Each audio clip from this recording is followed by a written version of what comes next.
Have you ever thought, I'm not addicted, I just do it sometimes? That's what I told myself for years. But then I started noticing things.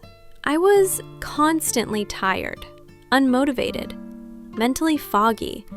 And the worst part, I'd open my phone without even realizing what I was about to do. It was like muscle memory. Watch, relieve, regret. Every single time. I didn't feel like I chose to do it. It felt like something was choosing me.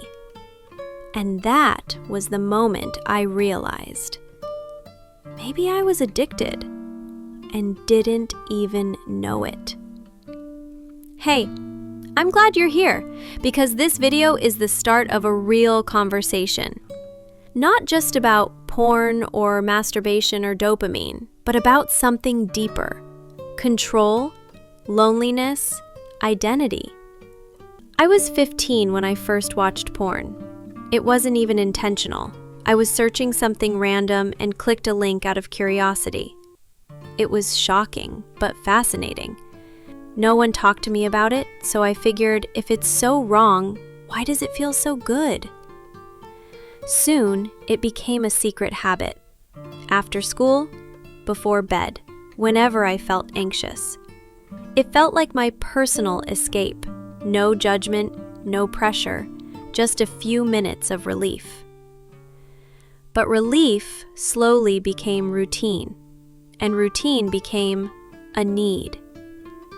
In college, it got worse. Stress, porn. Loneliness, porn. Failure, porn. It became my emotional crutch. At one point, I realized I hadn't gone more than 2 days without masturbating in over 3 years. But I told myself it was healthy, natural, normal. The truth is, I was using it to numb myself. From stress, from boredom, from pain. It was never about pleasure. It was about escape. And here's where it got scary. I started losing interest in actual people. Real intimacy felt awkward. Real emotions, overwhelming. I started skipping gym sessions, canceling plans, showing up late to work, all because I'd spend 30 to 40 minutes watching porn and recovering afterward. But it didn't feel like a big deal until I tried to stop. And that's when the trap revealed itself. Let's talk about the science behind this. What I was experiencing wasn't just bad habits. It was behavioral addiction. And porn addiction works a lot like gambling or social media addiction. Every time you watch porn, your brain releases dopamine, the feel-good chemical that drives motivation and reward. But with constant exposure, your brain begins to build tolerance. Just like with drugs, what gave you a high before no longer does. So you search for something more, something different, something extreme. This is called dopamine desensitization. Over time, the brain becomes less sensitive to natural rewards, like talking to a friend, going for a walk, or even falling in love. Why?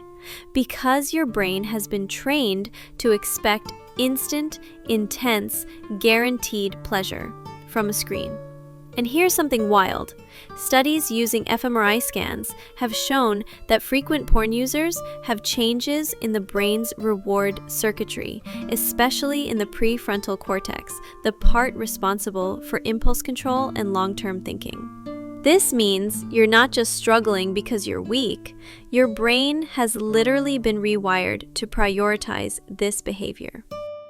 I remember reading about the addiction cycle. Trigger, boredom, stress, loneliness. Urge, a mental or physical craving. Action, watching, masturbating. Regret, guilt, shame.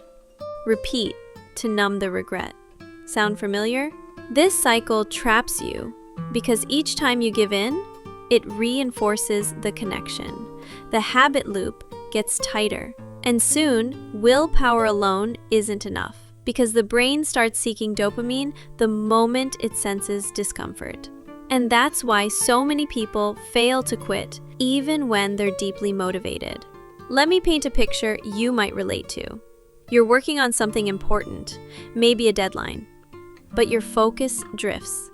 You open your browser, just for a second.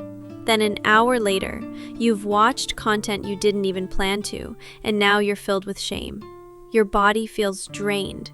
Your energy's gone. You tell yourself, that was the last time. But deep down, you're not even sure anymore. I used to tell myself I could stop whenever I wanted.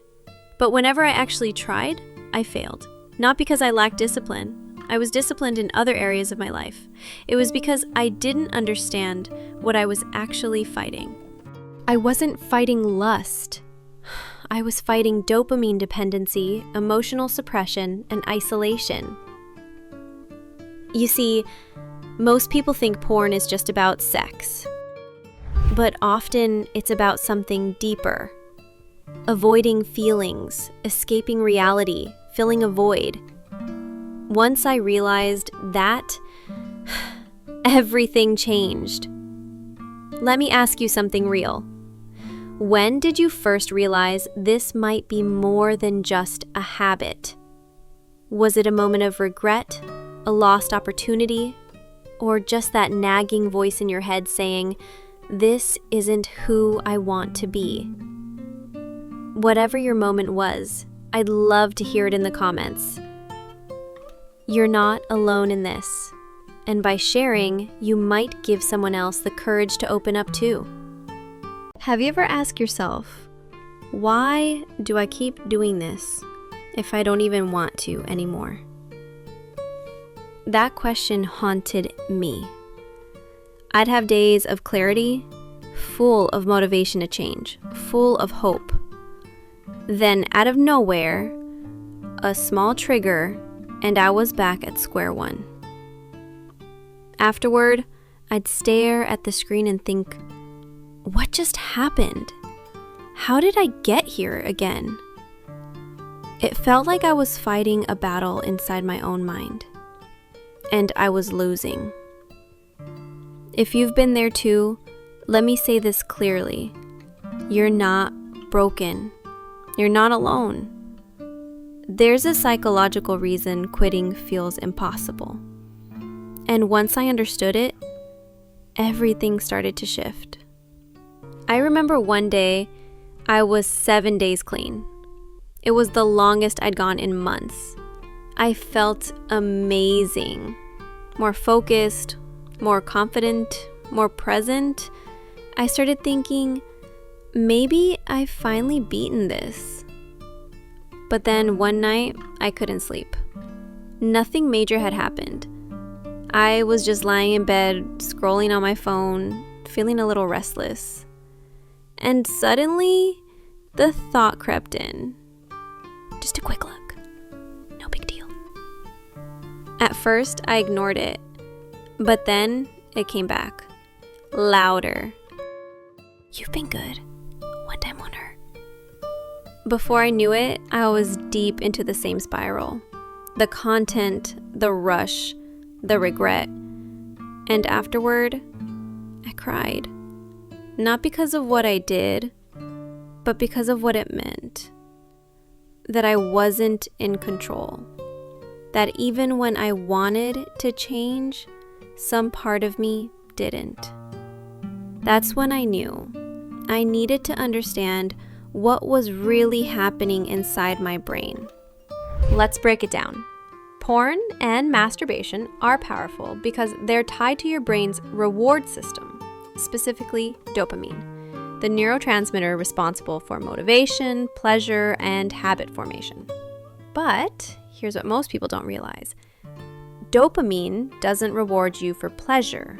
It rewards you for anticipation. That's why even thinking about watching something can trigger cravings. You haven't even acted yet, but your brain is already flooding with dopamine in expectation of the reward. This is what scientists call a cue, routine, reward loop.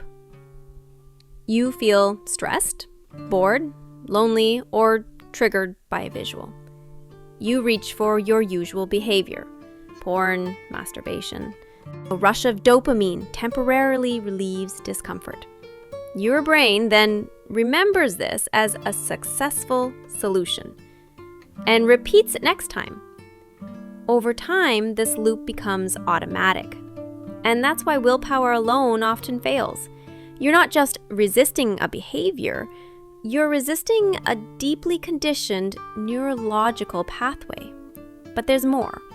Researchers have found that frequent porn use can weaken the prefrontal cortex, the part of your brain responsible for decision-making, impulse control, and future planning. Every time you relapse, it's not just a lack of strength, it's a rewired brain pattern overpowering your conscious goals. On top of that, your brain begins to associate porn with emotional regulation. Sad? Stressed? Anxious? Your brain says, here's something that works instantly. And it does work for a moment, but long term it leaves you more emotionally numb and dependent. The scariest part? Your brain stops believing you're capable of change. It defaults to comfort, not growth. And that belief, that inner doubt, becomes your biggest prison. Let's be real. You've probably had moments like this. But you can see yourself, you quit, delete everything, feel proud. And 3 days later, you feel a little overwhelmed and just check something. 30 minutes later, you feel like crap again. Or maybe you do it right before sleep, then wake up with that weird mix of guilt and exhaustion. Or during a break at work or school, not because you even want to, but because your brain is conditioned to seek a hit. I've been there. I'd open incognito tabs like I was brushing my teeth. Automatic, mindless, unconscious. Not even for pleasure anymore, just to feel okay. And afterward, I'd feel smaller, not just guilty, but disconnected from myself. That's the real cost no one talks about. Losing trust in yourself. The inner voice that says, you can change this, starts to fade. But here's the truth. Every pattern can be rewired. But first, you need to stop blaming yourself and start understanding how your brain has been trained and how you can untrain it. I used to wake up and think, today's the day I finally stop. And then I wouldn't. It wasn't that I didn't want to quit. I just didn't have a real plan. Willpower, I had some, but it ran out fast, especially during stress, boredom, or those late night scrolls. One day after another relapse, I asked myself, what if quitting isn't just about resisting, but about replacing? That question changed everything. Because once I stopped trying to force change and started designing it like a system, I began seeing results. There was one day I remember clearly. I had just hit day 3 clean again. But in celebrating, I felt anxious. Why? Because I knew what was coming. That familiar trigger. That just one more time voice. And every other time, I fell for it. But this time, I tried something different. Instead of saying, I won't do it, I said, when the urge comes, I'll do this instead. I had made a plan the night before. When I feel the urge, I'll stand up immediately. I'll go outside for 2 minutes, even if it's cold. I'll open a specific app with a pre-written note I made to myself. I'll breathe for 90 seconds and check in. What emotion am I running from? That plan wasn't magical, but for the first time, I interrupted the pattern. It didn't feel like a battle anymore.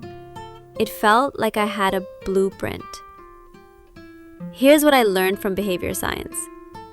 You don't break habits, you replace them. Your brain craves completion. It doesn't want to leave a loop open. So if your plan is just don't relapse, you've already lost. Step 1. Recognize the cue. Every urge has a cue. Stress, boredom, loneliness, late night scrolling, specific time of day. Write down your top 3. Awareness kills automaticity. Step 2. Create an if-then plan. This is called implementation intention, a proven psychological technique. If, then I will. For example, if I feel bored in bed, I will get up and stretch for 1 minute. If I scroll past a triggering image, I will close the app and open my breathing exercise. If I feel lonely at night, I will send 1 voice note to a close friend. These tiny replacements rewire the brain to expect new outcomes. Step 3. Design your environment. Don't rely on willpower. Design for success. Install website blockers during vulnerable hours. Keep your phone outside your room at night. Make access to porn inconvenient. Remember, friction is your ally. The harder it is to relapse, the more time your logical brain has to kick in. Step 4. Track progress. Visually, I used a simple calendar with a red marker. Every day I stayed clean, every day I relapsed. It gave me perspective.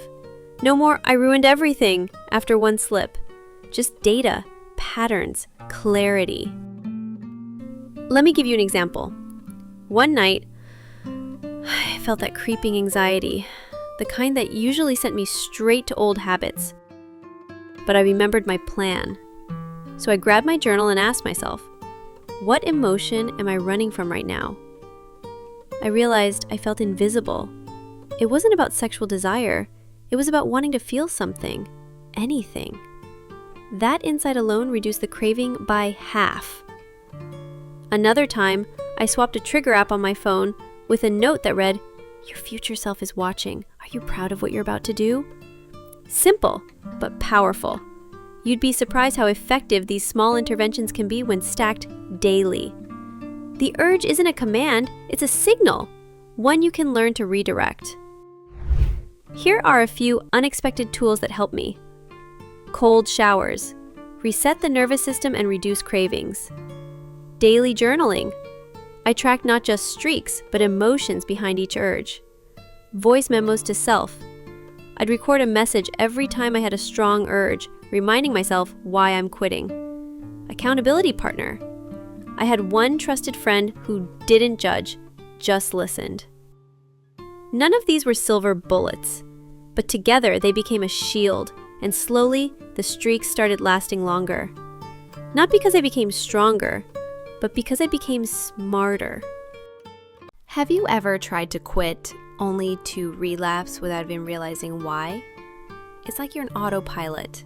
1 second you're doing fine, and the next you're in the middle of a binge wondering, how'd I get here again? I've been there more times than I can count. And the real enemy? Triggers. Not the addiction itself, but the hidden emotional cues and habits that light the fire in the first place. Once I learned to see those triggers clearly, I could finally change my responses. I used to think my biggest trigger was boredom. But after tracking my relapses for 2 weeks, I found something surprising. It wasn't boredom, it was shame. See, my relapses almost always happened after something made me feel not good enough. A failed task, a rejection, a bad conversation. It was like my brain was saying, you messed up, might as well feel good for a few minutes. And that's when I realized porn was my emotional escape, not my entertainment, not even about desire most of the time. It was medicine for emotions I didn't want to feel. This changed everything, because instead of treating porn like the enemy, I started treating it like a signal. A red light flashing. Hey, something's off inside. That shift helped me start responding instead of reacting. Let's break this down with some science. Psychologist Charles Duhigg popularized the habit loop, a cycle that looks like this: cue, craving, routine, reward. Here's how it works with porn. Cue: you feel lonely at night. Craving: your brain wants connection or comfort. Routine: you open porn or masturbate. Reward: you get a temporary dopamine spike that soothes the pain. But here's the thing. The brain doesn't care about the habit. It cares about the reward. That means the real trigger isn't just the image on your screen. It's the emotion you're trying to fix.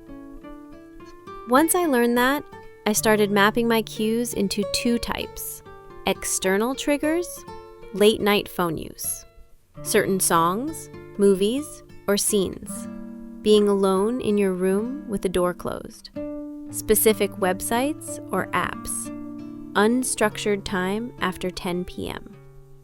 Internal triggers: feeling rejected, boredom, anxiety, shame or guilt, emotional overwhelm.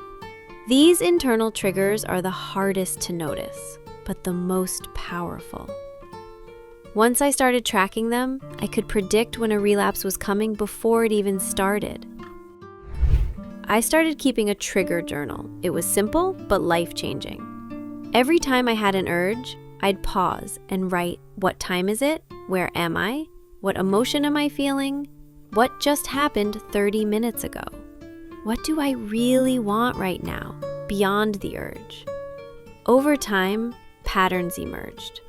Most of my urges hit between 10:30 p.m. and 1 a.m. They often followed social rejection or failure. The real desire? Not sex, but comfort, relief, and peace. It became clear I wasn't addicted to porn. I was addicted to escape.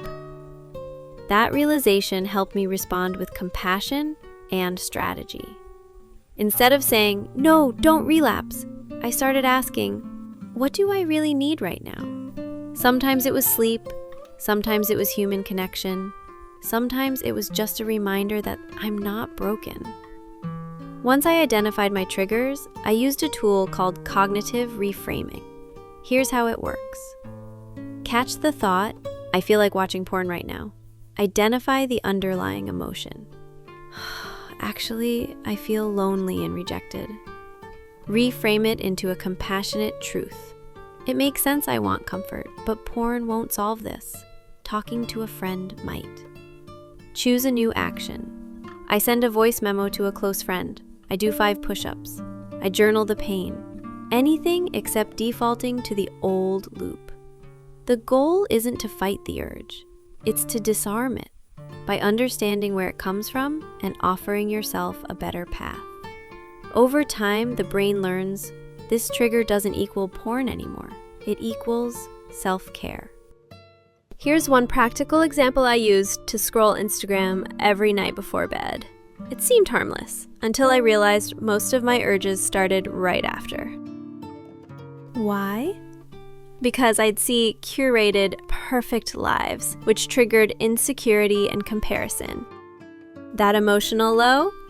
It became a cue, so I replaced it. Now, I use a different bedtime routine. No phone after 10 p.m., read a real book for 15 minutes, journal, 1 gratitude, and 1 struggle. It's boring, it's not sexy, but it's peace. That tiny change eliminated one of my strongest triggers. It wasn't about willpower. It was about environment and emotional awareness. Let me tell you the truth no one talks about. You're going to relapse. Even with the perfect plan, full motivation, and a clear calendar, you'll have a day where everything crashes and boom, you're back where you promised yourself you'd never go. It happened to me.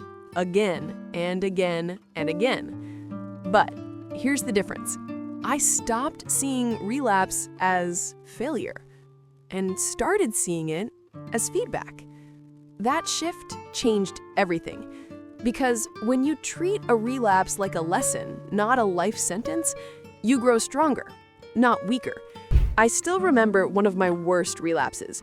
I had gone 43 days clean. I was proud, I was motivated, I thought maybe I've beaten it.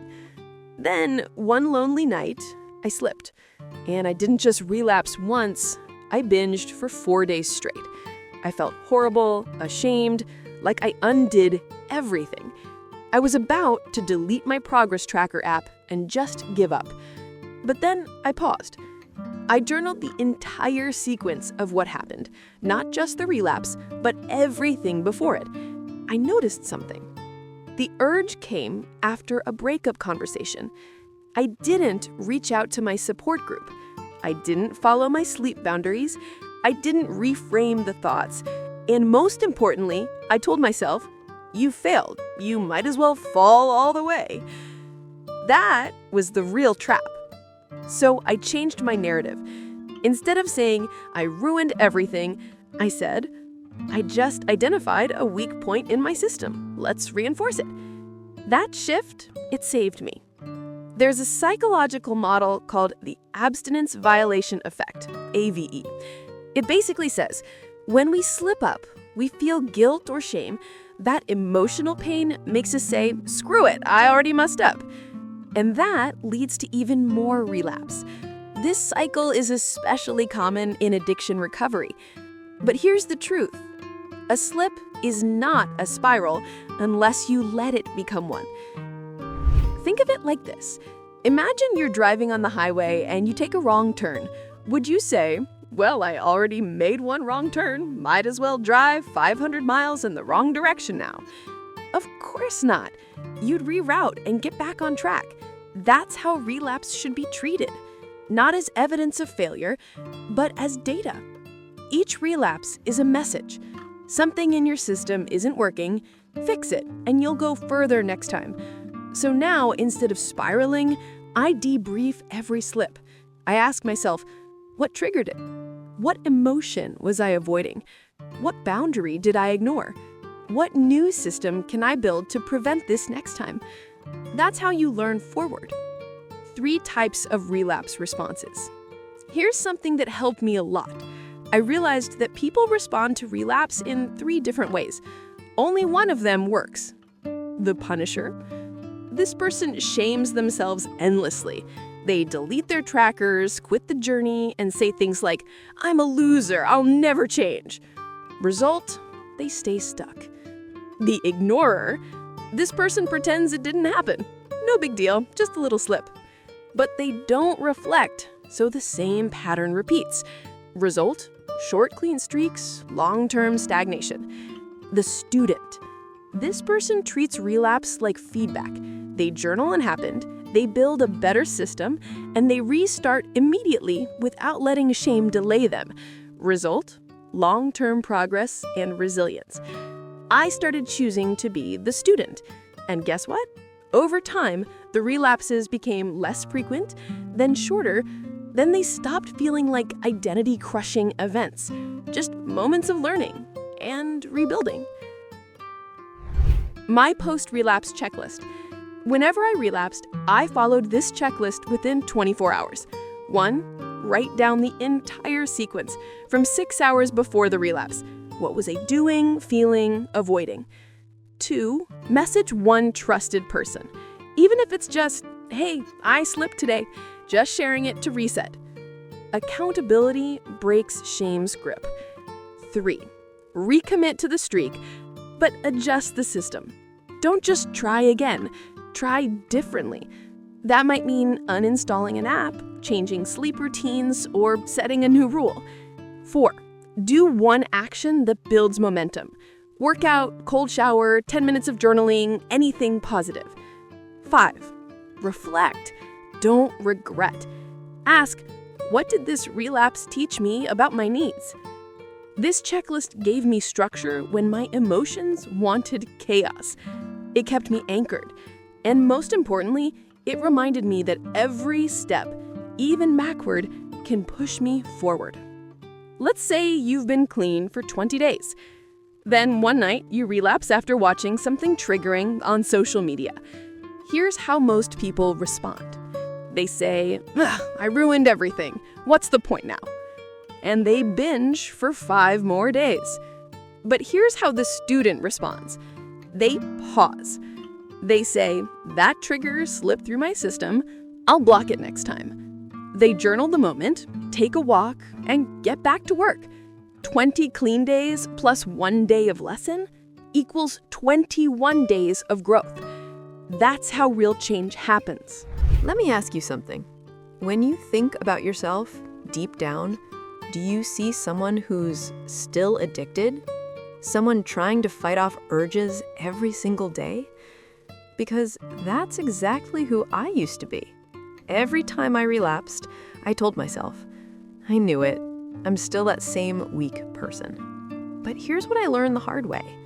You cannot heal if you still identify as broken. It's like trying to run while dragging chains you believe belong to you. Real freedom begins the day you say, this is not who I am anymore. Not in some fake motivational way, but from a deep internal shift in how you see yourself.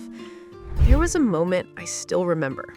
I was standing in front of the mirror after another slip, and I whispered to myself, I'll always be addicted. That sentence broke me because it wasn't just what happened. It was who I thought I was. And so I kept acting like it. Hiding, lying, avoiding people. Chasing short-term dopamine because it matched the low opinion I had of myself. But then I came across a quote from Dr. Benjamin Hardy. It said, your behavior follows your identity. If you want to change your actions, change your self-image first. That hit me hard.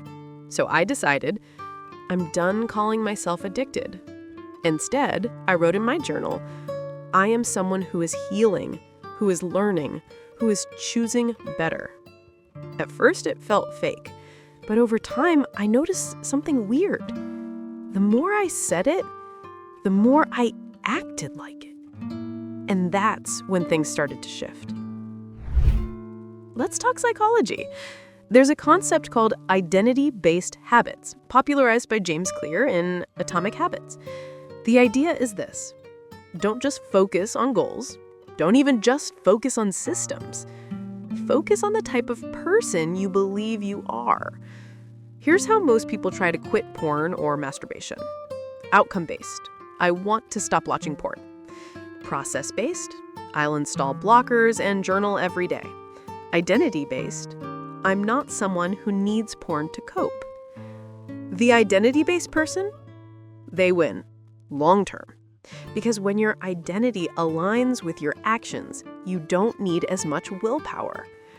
Let me give you an example.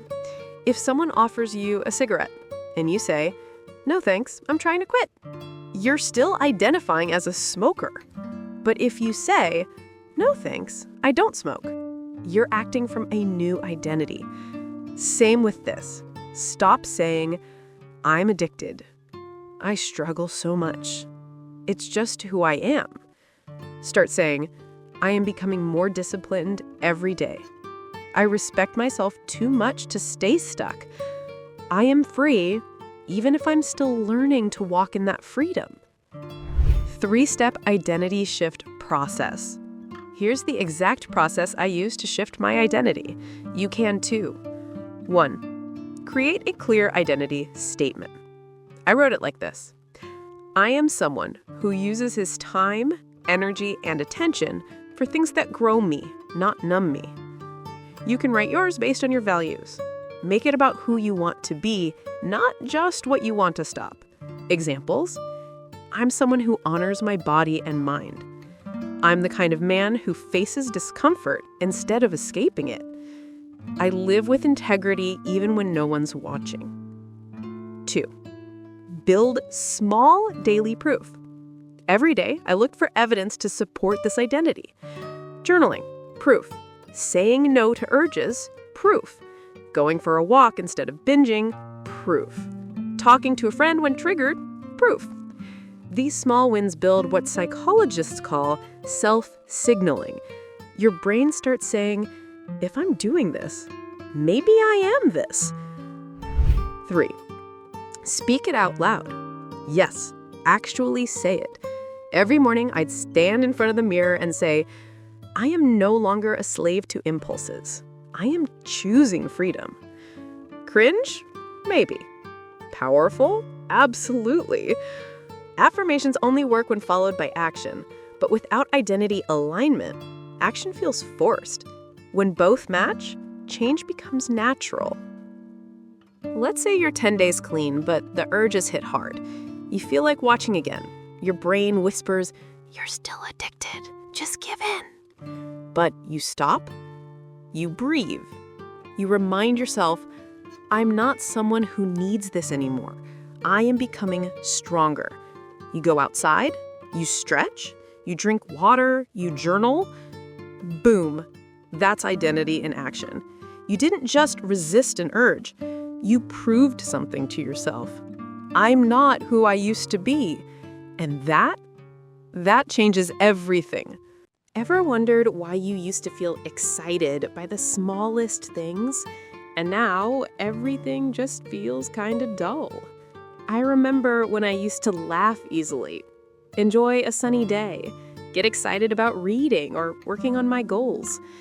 But once I got deep into the cycle of porn and compulsive masturbation, even those simple joys felt flat. Why? Because my brain was flooded with cheap dopamine every day. It got used to instant, unnatural highs, so regular life just couldn't compete anymore.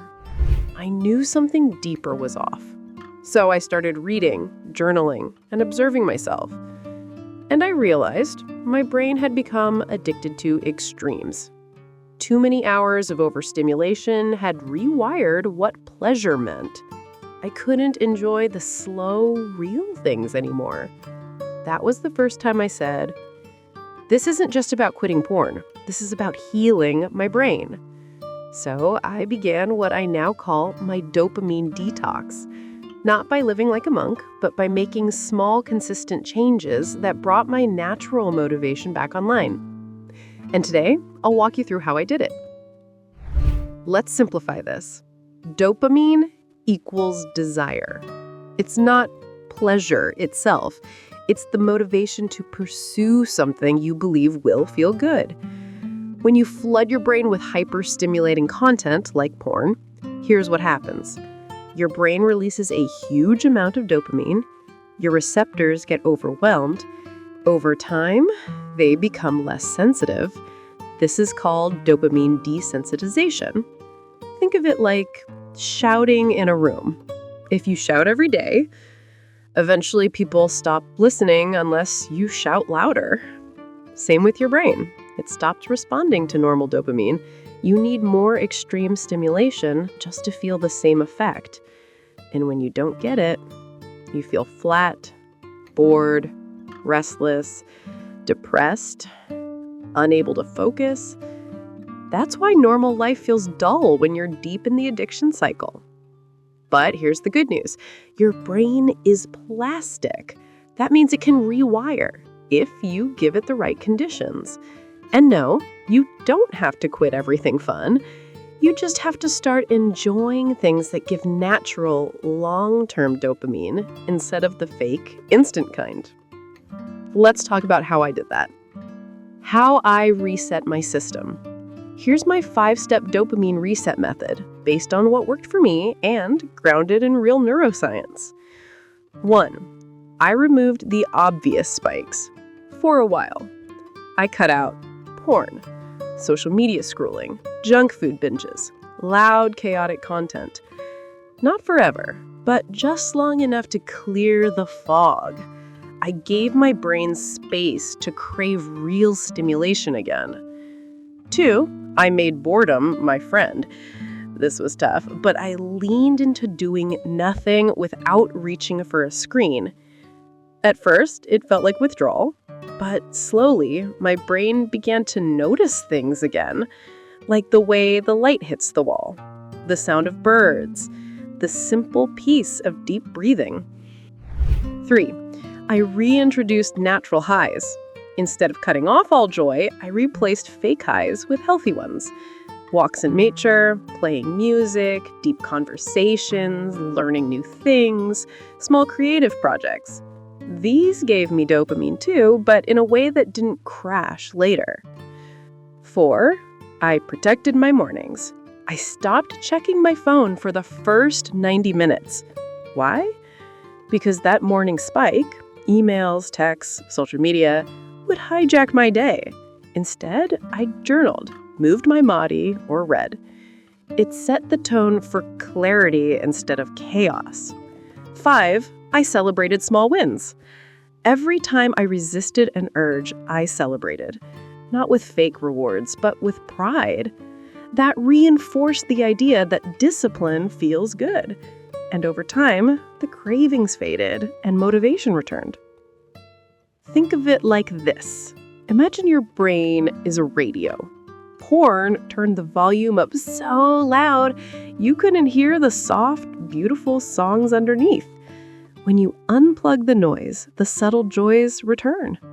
One day, I sat under a tree with no music, no phone, just me, and I felt peace. Not excitement, not stimulation, but peace. And it hit me. This is the feeling I was chasing all along. I just didn't know how to get it. That's what dopamine healing does. It makes the real world beautiful again.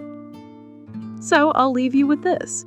What's one fake dopamine source you can replace today with something more nourishing? You don't have to quit everything at once. Just choose one thing to replace. Replace scrolling with journaling. Replace loud noise with a walk. Replace late-night binging with deep rest.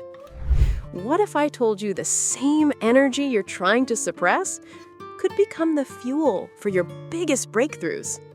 That those intense urges, the ones that pull you toward porn or compulsive release, could actually be power in disguise.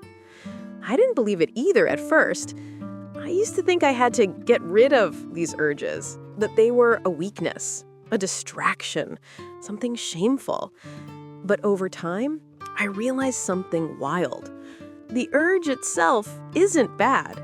It's just energy without direction.